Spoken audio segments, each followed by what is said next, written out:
পৃথিবীর মাঝে একমাত্র কিতাব যেই কিতাবের সাথে যার সম্পর্ক হয় আল্লাহ তাআলা তাকে দামি বানিয়ে দেন।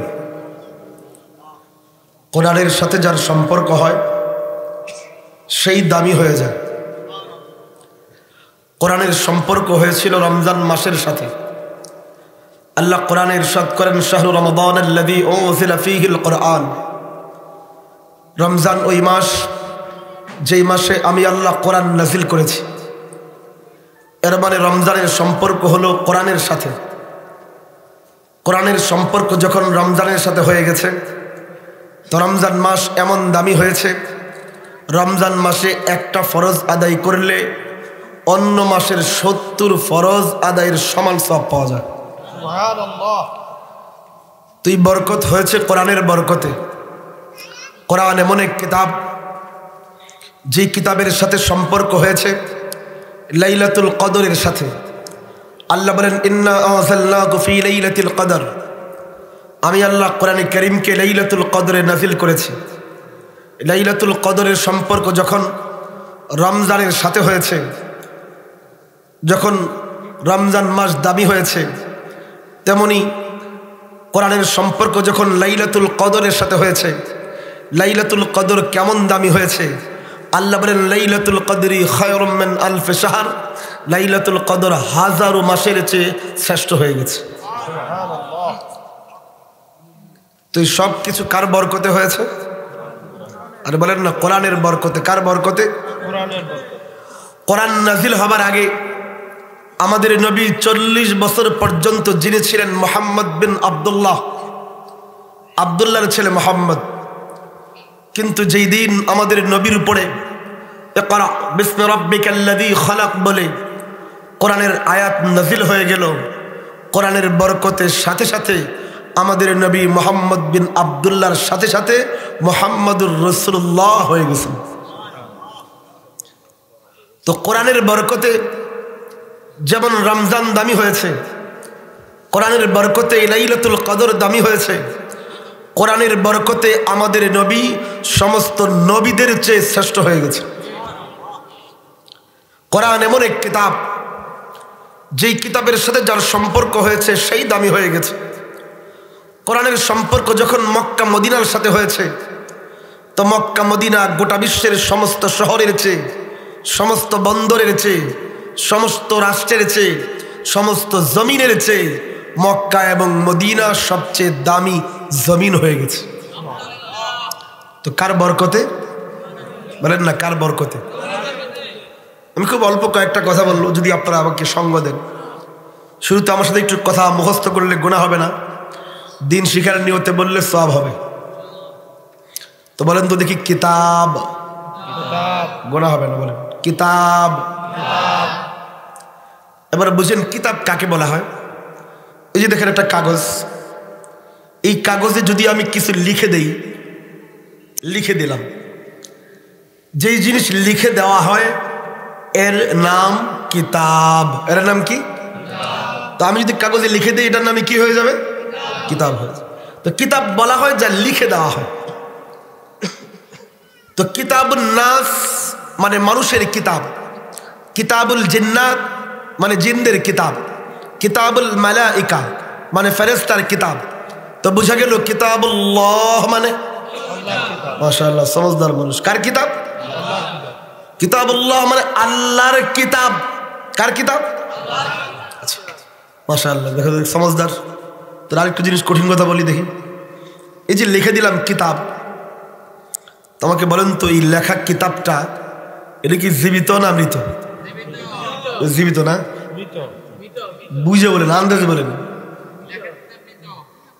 এটা কি জিন্দা না মুর্দা? আর এটা জেতা না মরা? এটা কি জীবিত নাকি? এর মানে কিতাব জীবিত হয় না, কি হয়? আর বলেন না মৃত হয়। কি হয়? লেখা জিনিস জিন্দা না মুর্দা? আচ্ছা, আর ২ নম্বর একটা শব্দ বলেন আমার সাথে, বলেন কালাম। গুনাহ হবে না, গুনাহ হবে না, বলেন কালাম। এবার বুঝেন কালাম অর্থ কি। কালাম বলা হয় এই যে আমি আপনাদের সামনে বসে বকবক করতেছি, ওটার নামই কালাম। এর মানে কালাম মানে কথা। বলেন কালাম মানে কি? কথা। যে আমরা কথা বলি, এটার নামই কি? কালাম। তো কালামুন নাস মানে মানুষের কথা, কালামুল জিন্নাত মানে জিনদের কথা, কালামুল মালাইকা মানে ফেরেশতার কথা। তো বুঝা গেল কালামুল্লাহ মানে আরে বলেন না কার কথা? কালামুল্লাহ মানে আল্লাহর কথা। এবার 2 নম্বর জিনিস বলেন তো দেখি, কালাম যেহেতু কথা, কথা কখনো মৃত হয়? হ্যাঁ, মরা মানুষ কথা বলতে পারে? এর মানে যখন বলবো এটা কথা, এর মানে এটা জিন্দা। বুঝাতে পারি নাই? কালাম কি? কালাম মরা হয়, মৃত হয়? হ্যাঁ, কিতাব মৃত হতে পারে, কালাম মৃত হয় না। বুঝেন বুঝেন, বাবা আদম থেকে নিয়ে ঈসা আলাইহিস সালাম পর্যন্ত আল্লাহ যত নবীকে কিতাব দিয়েছেন সব ছিল কিতাবুল্লাহ। কেন? আল্লাহ লিখে দিয়েছেন। হ্যাঁ হ্যাঁ, তাওরাত আল্লাহ লিখে দিয়েছেন কিতাবুল্লাহ, জাবুর আল্লাহ লিখে দিয়েছেন কিতাবুল্লাহ, ইনজিল আল্লাহ লিখে দিয়েছেন কিতাবুল্লাহ, সাইফা ইব্রাহিম আল্লাহ লিখে দিয়েছেন কিতাবুল্লাহ। কিন্তু এই পৃথিবীর বুকে একমাত্র কিতাব হলো এই কোরআন, যে কোরআন আল্লাহ লিখে দেন নাই, আল্লাহ বলে বলে দিয়েছেন। কোরআন কে আল্লাহ লিখে দিয়েছেন, লিখে দিয়েছেন। আল্লাহ বলেছেন, জিবরাইল শুনেছেন, জিবরাইল এসে নবীকে বলেছেন, নবী সাহাবীদের বলেছেন, সাহাবায়ে কেরাম লিখেছেন। এর মানে কিতাবুল্লাহ কোরআন পড়ে হয়েছে, কোরআন শুরু থেকেই কালামুল্লাহ। বলেন বলেন কার কথা? কার কথা? কোরআন আল্লাহর কথা, আল্লাহর কালাম। একটু আগে আমরা জানছি কালাম মরা হয়, মৃত হয়। এর মানে পৃথিবীর বুকে একমাত্র কিতাব হলো এই কোরআন, যে কোরআন হলো যেহেতু আল্লাহর কথা, এর মানে এক জিন্দা কিতাব। বলেন না কি কিতাব? কারণ কোরআন তো কালামুল্লাহ, আল্লাহর কথা। কথা মৃত হয় না, কথা মরা হয় না। হ্যাঁ হ্যাঁ, কোরআন এক জিন্দা কিতাব। কোরআন কথা বলতে জানে। আপনি কোরআনের ভাষা বুঝলে সারাদিন কথা বলতে পারবেন। যদি জিজ্ঞেস করেন কোরআন তোমার নাম কি, কোরআন বলবে বল কোরআনুল আজিম, আমার নাম তো কোরআনে আজিম। যদি জিজ্ঞেস করেন কোরআন তোমার বাড়ি কই, কোরআন বলবে ফি লাউহে মাহফুজ, আমার বাড়ি তো লৌহে মাহফুজ। যদি জিজ্ঞেস করেন কোরআন তোমার কে পাঠাইছে, কোরআন বলবে তানজিলুম মির রাব্বির রহিম, আমাকে মহান রব আল্লাহ দুনিয়াতে পাঠিয়েছে। যদি জিজ্ঞেস করেন কোরআন তোমাকে কে নিয়ে আসছে, কোরআন বলবে নাযালা বিহি রুহুল আমিন, আমাকে রুহুল আমিন নামের জিবরাইল ফেরেশতা দুনিয়াতে নিয়ে আসছে।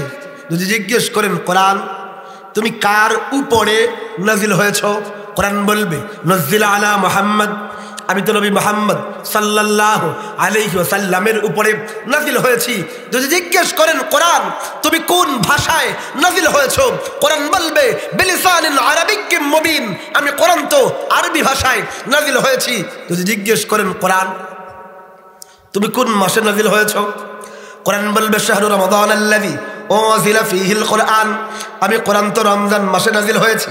যদি জিজ্ঞেস করেন কোরআন রমজান মাস তো লম্বা, তো রমজান মাসের কোন সময় নাজিল হয়েছে, কোরআন বলবে ইন্না আনজালনাহু ফী লাইলাতুল কদর, আমি কোরআন তো রমজান মাসের লাইলাতুল কদরে নাজিল হয়েছি। যদি জিজ্ঞেস করেন কোরআন তোমার মধ্যে কি কোনো সন্দেহ আছে, কোরআন বলে না না, যালিকাল কিতাব লা রাইবা ফীহ, আমি কোরআনের মাঝে কোনো সন্দেহ নেই। যদি জিজ্ঞেস করেন কোরআন তুমি কেন নাজিল হয়েছ, কোরআন বলবে হুদাল লিল মুত্তাকিন হুদাল লিন নাস ওয়া বাইয়িনাতিন মিনাল হুদা ওয়াল ফুরকান, আমি কোরআন তো মুত্তাকিনদের এবং সমস্ত মানুষের হেদায়েতের জন্য নাজিল হয়েছি। যদি জিজ্ঞেস করেন কোরআন তোমার হেফাজত কে করবে, কোরআন বলবে ইন্না নাহনু নাযালনা যিকর ওয়া ইন্না লাহু লাহাফিজুন, আমি কোরআনকে আল্লাহ নাজিল করেছেন, আল্লাহই আমাকে হেফাজত করবেন। যদি জিজ্ঞেস করেন কোরআন তোমার কে কে ধরতে পারবে আর কার কার ধরা নিষেধ, কোরআন বলবে লা ইয়ামাসসুহু ইল্লাল মুতাহহারুন, আমি কোরআনকে একমাত্র পবিত্র ব্যক্তিরা ধরতে পারবে, অপবিত্র ব্যক্তিদের জন্য আমি কোরআন ধরা নিষেধ। যদি জিজ্ঞেস করেন কোরআন আমরা তোমারে তেলাওয়াত করুম কেমনে, কোরআন বলবে ওয়ারাত্তিলিল কোরআন তারতিলা, আমি কোরআনকে তার তিলের সাথে ধীরস্থিরভাবে মদ গুন্না ঠিক রাইখা আদবের সাথে তেলাওয়াত করবা। যদি জিজ্ঞেস করেন কোরআন তোমাকে তেলাওয়াত করা হলে আমরা শুনবো কেমনে, কোরআন বলবে ওয়াইদা কুরিআল কুরআনু ফাসতামিউ লাহু ওয়া আনসিতু, আমি কোরআনকে তেলাওয়াত করা হলে মনোযোগ সহকারে শুনবা এবং চুপ করে থাকবা। যদি জিজ্ঞেস করেন কোরআন তোমার ব্যাপারে মানুষ সন্দেহ পোষণ করলে আমরা কি উত্তর দেব, কোরআন বলবে ইয়াকুতুম ফি রাইবিম মিম্মা নাযালনা আলা আবদিনা ফাতু বিসূরাতিন মিন মিসলি, আমি কোরআনের ব্যাপারে কেউ সন্দেহ করলে এর বলবা কোরআনের মতো একটা ছোট্ট সূরা বানায় দেখা। কোরআন এমন এক কিতাব তেলাওয়াত করলে কারিউল কোরআন বানায় দেয়, মুখস্থ করলে হাফিজুল কোরআন উপাধি দিয়া মাথায় পাগড়ি পরায় দেয়, মানি মাতালিব তাফসীর জানলে মুফাসসির কোরআন উপাধি দেয়, আমল করলে জাহান্নাম মুক্ত করে জান্নাতের মালিক বানায় দেয়। সুবহানাল্লাহ। কম দামি কিতাব না দামি কিতাব? বলেন না কম দামি না অনেক দামি? কোরআন এমন দামি এমন দামি এমন দামি, কোরআনের বরকতে আল্লাহ বাংলাদেশকেও দামি বানিয়ে দিয়েছে। আচ্ছা বলেন তো, সোনাইমুড়ির মানুষ, আমাদের বাংলাদেশের কোন নাগরিক বৈশ্বিক কোন প্রতিযোগিতায়, ক্রিকেটার হোক, ফুটবলার হোক, অলিম্পিক হোক, বৈশ্বিক কোন প্রতিযোগিতায় বাংলাদেশের লাল সবুজের পতাকা হাতে নিয়ে সমস্ত পতাকার উপরে কি উঠাইতে পারছে কেউ? ক্রিকেটাররা পারছে? ফুটবলাররা পারছে? বলেন পারছে? বলেন বলেন সত্য কথা কন। কোটি কোটি টাকা ক্রিকেটারদের জন্য বরাদ্দ দেওয়া হয়, কোটি কোটি টাকা ফুটবলারদের জন্য বরাদ্দ দেওয়া হয়, মাত্র 10টা দলে ক্রিকেট বিশ্বকাপ হয়, কিন্তু বাংলাদেশের লাল সবুজের পতাকাকে ক্রিকেটাররা কখনই বৈশ্বিক প্রতিযোগিতায় সবার উপরে তুলতে পারেনি। পারছে? পারছে? ফুটবলাররা মনে হয় পারছে না। ফুটবল বিশ্বকাপ হয় মাত্র 32 দলে, 32 দলে খেলার জন্য আগে একটা বাছাই পর্ব হয়, বাছাই পর্বে টিকলে আর 32 দলের এক দল হয়, এরপরে খেলে এরপরে 1 নম্বর হয়। বাছাই পর্বের আগে একটা প্রাক বাছাই পর্ব হয়, প্রাক বাছাই পর্ব, এখানে টিকলে আর বাছাই পর্বে যায়, এরপরে যাবে বিশ্বকাপে। আমাকে বাঙালি দামাল ছেলেরা এমন ফুটবল পারে যাদের প্রাক বাছাই পর্বেই কোনো বেল নেই, জানেন না মনে হয়? যারা প্রাক বাছাই পর্বেই কোনো বেল, কিন্তু কোটি কোটি টাকা বরাদ্দ তাদের জন্য। ভালো করে বোঝেন, যাদের জন্য এই দেশের খেটে খাওয়া মানুষের ঘাম ঝরা ট্যাক্সের ব্যাটের টাকা কোটি কোটি টাকা বরাদ্দ দেওয়া হয়, সেই ক্রিকেটাররা, সেই ফুটবলাররা বৈশ্বিক কোন প্রতিযোগিতায় লাল সবুজের পতাকাকে সবার উপরে তুলে ধরতে পারে নাই। কিন্তু আমার বাংলাদেশের যেই হাফখানার ছোট্ট ছোট্ট নাবালক সন্তান, যাদের জন্য রাষ্ট্রপক্ষের 1 টাকা বাজেট নেই, বরং এই দেশের খেটে খাওয়া মানুষের ঘাম ঝরা মেহনতের অনুদানে যেই মাদ্রাসাগুলো চলে, সেই মাদ্রাসার ছোট্ট ছোট্ট হাফখানার ছাত্ররা না শুধু 10 দেশ নয়, না শুধু 32 দেশ নয়, 103 দেশের উপরে, 111 দেশের উপরে, 113 দেশের উপরে লাল সবুজের পতাকাকে সবার উপরে তুলে ধরেছে। তুলে ধরে নেই? আপনাদের কুমিল্লার, এই যে পাশে কুমিল্লার হাফেজ তরিকুল ইসলাম 103 দেশের মাঝে 1 নম্বর হয়েছে। যখন বুকে লাল সবুজের পতাকা, সামনে লাল সবুজের পতাকা, এই 100 দেশের উপরে যখন বাঙালি ওই ছোট্ট ছেলেটা 1 নম্বর ঘোষণা হয়, তো আমাদের গর্বে মুখটা ফুলে যায়। এর মানে বিশ্ব মানচিত্রে যদি বাংলাদেশের পতাকাকে সবার উপরে তুলে থাকে, এটা তুলছে আমাগো মাদ্রাসার ছোট্ট ছোট্ট ছাত্ররা। ঠিক না? ঠিক না? মানলেও সত্য, না মানলেও সত্য। হ্যাঁ হ্যাঁ, আমাকে বাঙালিরা মাঝে মাঝে 1 নম্বর হয়েছে, 3 বার হয়েছিল লাগাতার, হ্যাট্রিক মারছিল। কি কারণে হয়েছিল মনে আছে আপনাদের? হ্যাঁ মাশাআল্লাহ, চুরি চামারি কইরা দুর্নীতিতে 3 বার লাগাতার করে হ্যাট্রিক মারছিল। শুনেন নাই মনে হয়? এর মানে ভালো কাজ করে 1 নাম্বার হতে পারে, খারাপ কাজ করে হয়েছে 3 বার লাগাতার। তো বাঙালি জাতিকে যদি বিশ্ব দরবারে সম্মান আর গৌরবের মুকুট পরিয়ে থাকে, তাহলে আপনাকে একটু আগে দান করছেন ওই পয়সার টাকায় এগুলোকে হালাল বানিয়ে সত্যিকার অর্থে এই দেশের মাটিকে, এই দেশকে, এই দেশের পতাকাকে বিশ্ব দরবারে সবচেয়ে সম্মান এই ছোট্ট ছোট্ট হাফেজরা দিয়েছে। ক্রিকেটাররা দেয় নাই, ফুটবলাররাও দিতে পারেনি। তো কোরআনের বরকতে আল্লাহ আমাদের বাংলাদেশকেও দামি বানিয়েছেন, আলহামদুলিল্লাহ। আমি ছোট্ট অংশ বলে শেষ করে দেব। আমি আমার আয়াতের তাফসীরের দিকে যাবো না, রাত অনেক হয়ে গেছে। প্রশ্ন হলো, আচ্ছা কোরআনের কারণে যার সাথে সম্পর্ক সে দামি হয় কেন? কারণটা কি? এটা কঠিন সূক্ষ্ম মাসালা বললাম। আমি চেহারা দেখে বুঝতে যাবো শিক্ষিত মানুষ, শিক্ষিত মানুষ একদম সহজে বুঝবেন কোরআনের সাথে সম্পর্ক হলে সে দামি হয় কেন। এটা একটা জটিল মাসালা, যে মাসালার উপরে ইমাম আহমদ বিন হাম্বল রহমতুল্লাহের মতো জলিলুল কদর একজন মুহাদ্দিস ফকিহকেও ফাঁসি কাস্টে ঝুলানো হয়েছিল। যদি আপনারা ঠান্ডা মাথায় বসেন, এই কঠিন মাসালাকে আমি খুব সহজভাবে আপনাদের সামনে তুলে ধরবো ইনশাআল্লাহ, যদি বুঝেন। প্রশ্ন হলো, আচ্ছা কোরআনের সম্পর্ক লাইলাতুল কদর নামক রাতের সাথে হয়েছে, এ রাত হাজারো মাসের চেয়ে শ্রেষ্ঠ হয়ে গেল। কোরআনের সম্পর্ক রমজান মাসের সাথে হয়েছে, রমজান মাসটাও দামি হয়ে গেল। কোরআনের সম্পর্ক আমাদের নবীর সাথে হলো, আমাদের নবী সমস্ত নবীদের চেয়ে দামি হয়ে গেল। কোরআনের সম্পর্ক মক্কা মদিনার সাথে হলো, তো মক্কা মদিনা গোটা বিশ্বের সমস্ত শহরের চেয়ে দামি হয়ে গেল। এর কারণটা কি? এর কারণটা কি? কারণটা বুঝেন। এর আগে কারণটা বুঝাইতে আগে একটা উদাহরণ দিই। আমরা এই যে কথা বলতেছি, আমাদের যে বডি স্ট্রাকচার, আমার এই কান বলেন তো আমার শরীরের ভিতরের না বাহিরের? বুঝে বলেন, বুঝে বলেন, ভিতরের না বাহিরের? আমার নাক ভিতরের না বাহিরের? চোখ ভিতরের না বাহিরের? হাত ভিতরের না বাহিরের? আমার এই পুরা বডি ভিতরের না বাহিরের? কিন্তু আমি যে বকবক করতেছি, সমঝদার মানুষ, কি কথা বুঝতেছেন? বুঝতেছেন? আমার মাথা চুল পুরা বডি স্ট্রাকচার বাহিরের, কিন্তু আমার কথাও কি বাহিরের? বলেন বলেন বলেন, কথা কোত্থেকে আসে? আরে বলেন না, কথা কোত্থেকে আসে? আমি বলতেছি অনেক দামি মাসালা, জটিল মাসালা, সহজে বুঝবেন। কথা বাহিরের হয়, বলেন বলেন, কথা বাহিরের হয়। কথা কোত্থেকে আসে?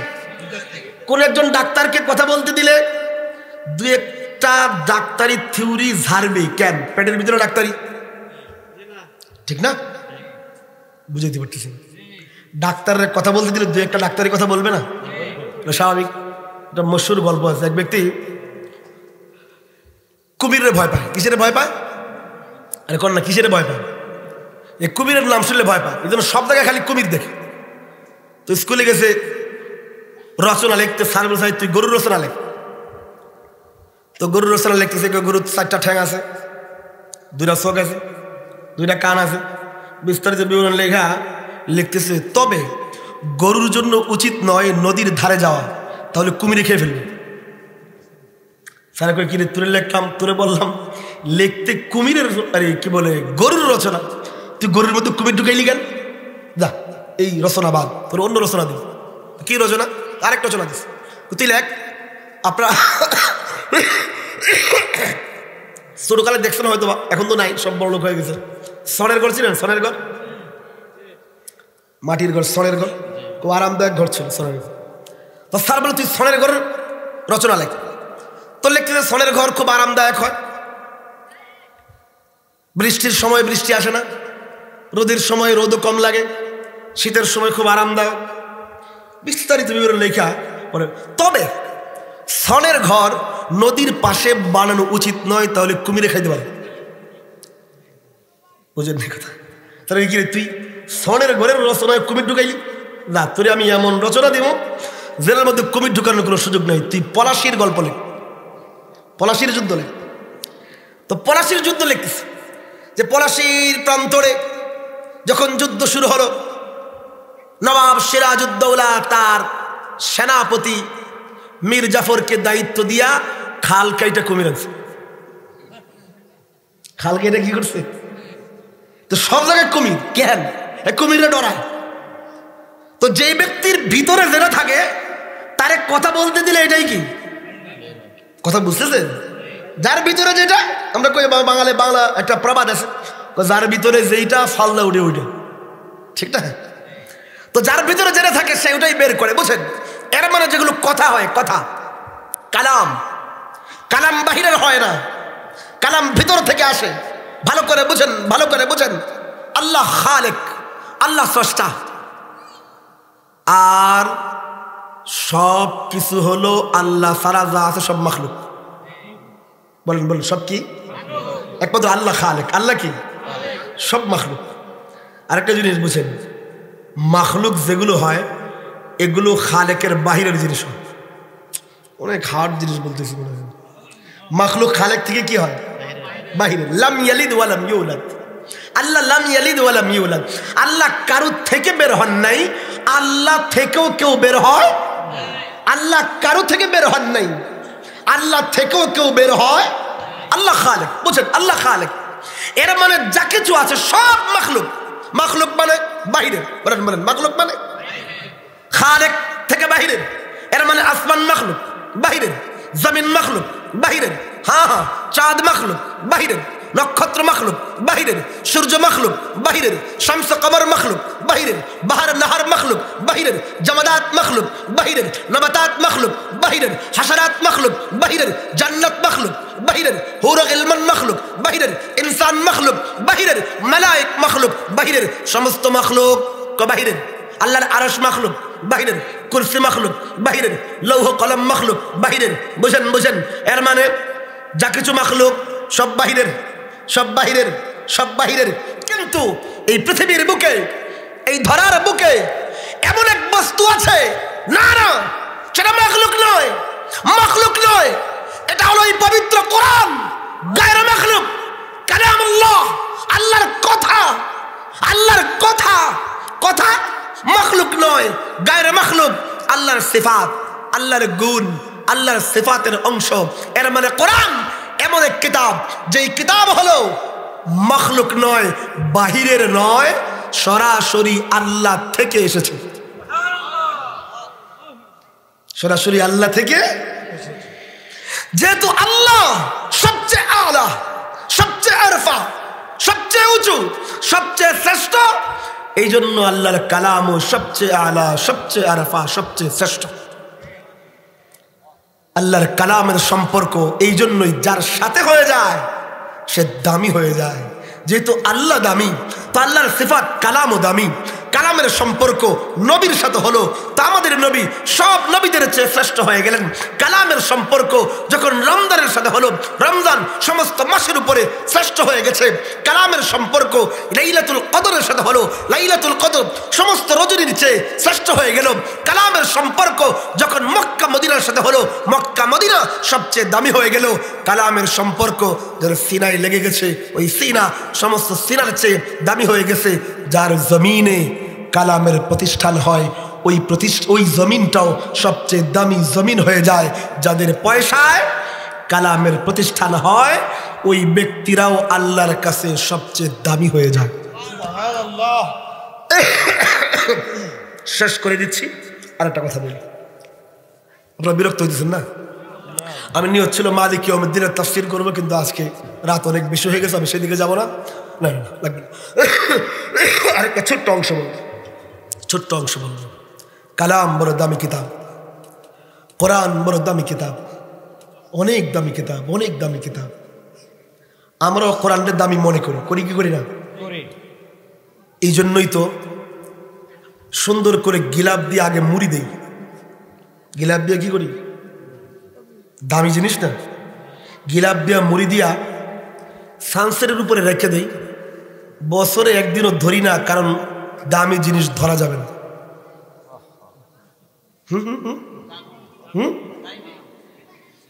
আচ্ছা, আবার কোরআন কম দামি না অনেক দামি? বিশেষ আছে তো, ভিতর থেকে আছে না? বলেন কোরআন কম দামি না অনেক দামি? এমন দামি, এমন দামি যে প্যাকেট করি, গিলাপ দিয়ে প্যাকেট করে সানসিলের উপরে রাখি, বছরও ধরি না, কারণ দামি জিনিস ধরা যাবে না। হ্যাঁ, এক কথা বল না কেন? দামি জিনিস ধরা যাবে না। একটা মানুষ যে প্রত্যেক দিন তার বাসার ডিশ চ্যানেলের 50টা চ্যানেলের পৃষ্ঠা রিমোট লয় উল্টা, 50টা চ্যানেলের পৃষ্ঠা প্রত্যেক দিন উল্টায়, এই মানুষটা বছরে একদিনও কোরআনের একটা পৃষ্ঠা উল্টায় দেখে। ঠিক না? ঠিক না? কয় কি কয় দামি জিনিস তো ধরা যাবে না নাকি? বলেন বলেন বলেন, দামি জিনিস কি ধরা যাবে না? ধরা যাবে না, ধরতে হবে নি। এই কোরআন কিয়ামতের ময়দানে আমাদের পক্ষ সাক্ষী দিবে, আমাদের বিপক্ষ সাক্ষী দিবে। পক্ষ দিবে, বিপক্ষ দিবে। প্রতিদিন তো ফেসবুকের হাজারো পৃষ্ঠা উল্টা, ফেসবুকের হাজারো পৃষ্ঠা উল্টা, কিন্তু বছর পেরিয়ে যায় কোরআনের একটা পৃষ্ঠা আমরা উল্টায় দেখি, উল্টায় দেখি। আসলে ময়দানে কোরআন আমাদের পক্ষ সাক্ষী দিবে, আমাদের বিপক্ষ সাক্ষী দিবে। শেষ কথা বোঝেন, শেষ কথা বোঝেন। কোরআন আল্লাহ পাঠাইছেন, মাসালাও বলবো, শেষও করে দেব। কোরআন অন্যান্য কিতাব পড়লে কোনো সওয়াব নাই, বুঝলে উপকার। বুঝেন, অন্যান্য বই, যে কোনো বিদ্বানের লেখা, যে কোনো জ্ঞানী মহাজ্ঞানীর লেখা বই আপনি পড়ছেন, কোনো লাভ নাই যদি না বুঝেন। না বুঝে পড়লে কোনো ফায়দা নেই। কিন্তু কোরআনের সবচেয়ে বড় বৈশিষ্ট্য হলো, কোরআন না বুঝে পড়লেও প্রতি অক্ষরে আল্লাহ 10টা নেকি লিখে দেবেন। এটা হলো প্রধানতম বৈশিষ্ট্য। 2 নম্বর জিনিস বুঝে, কোরআন আল্লাহ কেন পাঠাইছেন এটা বলে শেষ করে দিচ্ছে। বুঝুন, এক ব্যক্তি চিঠি পাঠাইছে বিদেশ থেকে আপনার কাছে। এখনই চিঠি পাঠাইছে কেন? কোন একটা সংবাদ দিছে, তার জায়গা জমিন নিয়ে কিছু ওসিয়ত করছে, আসছে আপনার কাছে চিঠি। আপনি এটা কারু কাছে অর্থ না যাই না চুপচাপ করে বাসায় রেখে দিবেন? কথা কন না কেন? রেখে দিবেন? যদি এটা ইংরেজি ভাষায় আসে, তো যদি আমি ইংরেজি ভাষা না জানি, প্রথমে আমার আশেপাশের বাড়িতে চেষ্টা করব যে এটা ট্রান্সলেট করতে পারে তার কাছ থেকে অনুবাদ জানার। পাশের বাড়িতে না জানলে পরের বাড়ি, পরের বাড়ি না হলে পরের বাড়ি, এইভাবে পাগলের মতো ঘুরবো যতক্ষণ পর্যন্ত না এর মর্ম উদ্ধার করতে পারি, ততক্ষণ পর্যন্ত আমাদের শান্তিতে ঘুম হবে। সত্যি কথা বলেন। সন্তান বিদেশ থেকে চিঠি পাঠাইছে, মেইল পাঠাইছে, ফ্যাক্স পাঠাইছে, যদি সংবাদ পাঠায়, গুরুত্বপূর্ণ নিউজ এই চিঠিতে আছে, পাঠাইছে ইংরেজি ভাষায়, আমরা না জানলে যতক্ষণ পর্যন্ত না যে জানে তার কাছ থেকে জানি, জানার আগ পর্যন্ত আমাদের মনের প্রশান্তি আসবে? কথা কর না কেন? সত্যি কথা বলেন, আসবে? এই যে কোরআন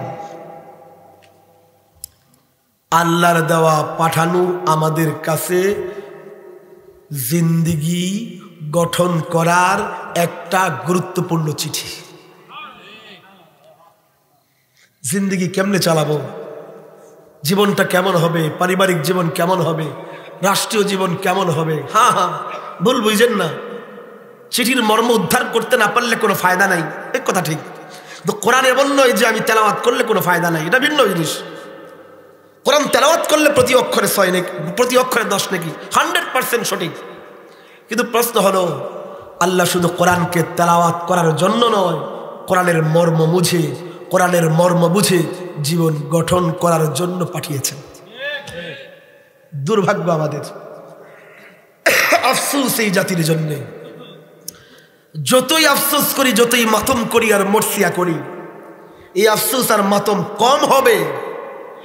এই উম্মতের কোটি মানুষ এটা তো বিশ্বাস করে আমার মালিকের দেওয়া এটা একটা চিঠি, বিশ্বাস করে আমার মালিকের পাঠানো কিতাব, বিশ্বাস করে আমার রবের পাঠানো বার্তা হলো কোরআন, কিন্তু পুরা জিন্দেগি শেষ হয়ে যায় সেই বার্তাটা কি তা শিখার, জানার সামান্যতম কোনো আগ্রহ এই দেশের কোটি মুসলমান বোধ করে না।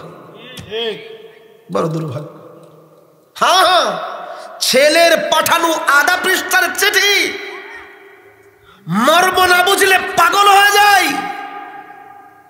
মর্ম উদ্ধারের জন্য দুয়ার থেকে দুয়ারে ঠোকর খেয়ে বেড়ায়, কিন্তু আস্তা 30 পারা কোরআন আমার বাড়িতে আমার ঘরে দিনের পর দিন অবহেলায় পড়ে থাকে।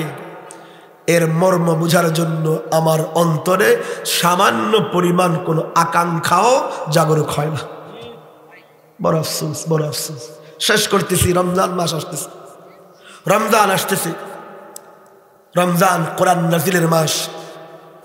আমরা এই সংকল্প তো করতে পারি, যারা কোরআন পড়তে পারেন না শুদ্ধ করে, রমজান মাসে আমরা কোরআন শুদ্ধ করার চেষ্টা করবো ইনশাআল্লাহ। ইবাদত করতে পারি তো আমরা, না? যাদের কোরআন অশুদ্ধ, আমরা রমজান মাসে কোরআন শুদ্ধ করে নেব ইনশাআল্লাহ। হাত নামান। আর যাদের কোরআন শুদ্ধ আছে, তারা অন্তত 1 পারা করে কোরআন তেলাওয়াত করবো ইনশাআল্লাহ। আর যারা তেলাওয়াত করতে পারেন, তাদের জন্য অনুরোধ হলো, আপনার যেটা পছন্দ হয়, যে কোনো, আমি নাম বলবো, কোরআনের যে কোনো তাফসীর বা অনুবাদ থেকে একটু পড়েন না, যে আমার মালিক আমার কি বলছে। কোরআন তো আল্লাহর কথা। আল্লাহ আরে শুধুমাত্র তেলাওয়াত করার জন্য কোরআন দেয় নাই, এই কোরআন বুঝতে দিয়েছেন, কোরআন অনুযায়ী জীবন চালাইতে দিয়েছেন। নিজের সংসার থেকে রাষ্ট্র জীবন পর্যন্ত এই কোরআন বাস্তবায়ন করার জন্য দিয়েছে। দুর্ভাগ্য আমাদের। এই জন্য অনুরোধ আপনাদের কাছে, যারা শুদ্ধ করে পারেন তেলাওয়াত করবেন, অন্তত 1 পারা। আমি অন্তত বলছি, আরো বেশি হলে তো আলহামদুলিল্লাহ। অন্তত 2 থেকে 3 পৃষ্ঠা আমরা একটু কোরআনের তর্জমা করব। রাজি আছে তো ইনশাআল্লাহ? তো দেখেন না আমার মালিক আমাকে কি বলছে, আমার রব আমাকে কি বলছেন, আমার মালিক আমাকে কি শব্দে কোরআনের পাতায় পাতায় কি মনোমুগ্ধকর সম্বোধন আল্লাহ করেছেন জানেন? আল্লাহ কোথাও বলেছেন ইয়া ইবাদিয়াল্লাযীনা আসরাফু, কোথাও বলেছেন ইয়া আইয়ুহাল্লাযীনা আমানু, কোথাও বলেছেন ইয়া আইয়ুহান নাস। জানেন, এই কথা বলে শেষ করতেছি, এই কোরআনের আগে আল্লাহ যত কিতাব পাঠাইছেন, আল্লাহ কোন কিতাবে কোন উম্মতকে সম্বোধন করে একটা আয়াত নাজিল করেন। আপনি এখনো বিকৃত, যেটা পাল্টে গেছে, এটা এখন আর তৌরাত নাই, জবুরও নাই, এগুলো মানুষের লেখা, পাল্টা ফেলাইছে। এরপরে আপনি এই যে এখন কিতাবুল মুকাদ্দাস আছে বাংলায়, বাইবেল পাওয়া যায় বাংলায়, আপনি পড়ে দেখেন, বাইবেলের, তৌরাত, জবুর, ইনজিলের কোথাও এমন একটা নির্দেশনা পাবেন না যেখানে আল্লাহ সরাসরি ঈসা আলাইহিস সালামের উম্মতকে কিছু বলতেছেন, নাই। যেখানে আল্লাহ সরাসরি মূসা আলাইহিস সালামের উম্মতকে কিছু বলছেন, নাই। সব আয়াতগুলো সরাসরি আল্লাহ মূসা আলাইহিস সালামকে বলেছেন, মূসা আলাইহিস সালাম তার উম্মতকে বলেছেন। আল্লাহ ঈসা আলাইহিস সালামকে বলেছেন, ঈসা আলাইহিস সালাম উম্মতকে বলেছেন। আল্লাহ দাউদ আলাইহিস সালামকে বলেছেন, দাউদ আলাইহিস সালাম উম্মতকে বলেছেন। আল্লাহ ইব্রাহিম আলাইহিস সালামকে বলেছেন, ইব্রাহিম আলাইহিস সালাম উম্মতকে বলেছেন। এর মানে নবীর মাধ্যম হয়ে আল্লাহ সম্বোধন করেছেন। কিন্তু কোরআন এমন এক কিতাব, যেই কিতাবের পাতায় পাতায় আল্লাহ আমাদের নবীর বরকতে সরাসরি আমাদের দিকে সম্বোধন করে অসংখ্য আয়াত নাযিল করেছেন। সরাসরি আল্লাহ বলেছেন ইয়া ইবাদিয়াল্লাযীনা আসরাফু ইয়া আইয়ুহাল্লাযীনা আমানু ইয়া আইয়ুহান নাস। আল্লাহ সরাসরি বলতেছেন, ও ঈমানদারেরা, ও লোক সকল। এর মানে আল্লাহ সরাসরি আমাদেরকে সম্বোধন করেছেন, আমাদেরকে সম্বোধন করেছেন। তো একটু পড়েন না, পড়েন না কোরআন, একটু পড়েন। আল্লাহ আমাদেরকে কোরআন পড়ার, কোরআন বোঝার, কোরআন অনুযায়ী জীবন চালানোর তৌফিক দান করেন। এবং এই কাজী নগর ইসলামিয়া তালিমুল কোরআন মাদ্রাসাকেও কবুল করেন। যারা সহযোগিতা করছেন আল্লাহ সকলের দানকে কবুল করেন। আমিন ওয়া আখিরু দাওয়ানা আলহামদুলিল্লাহ।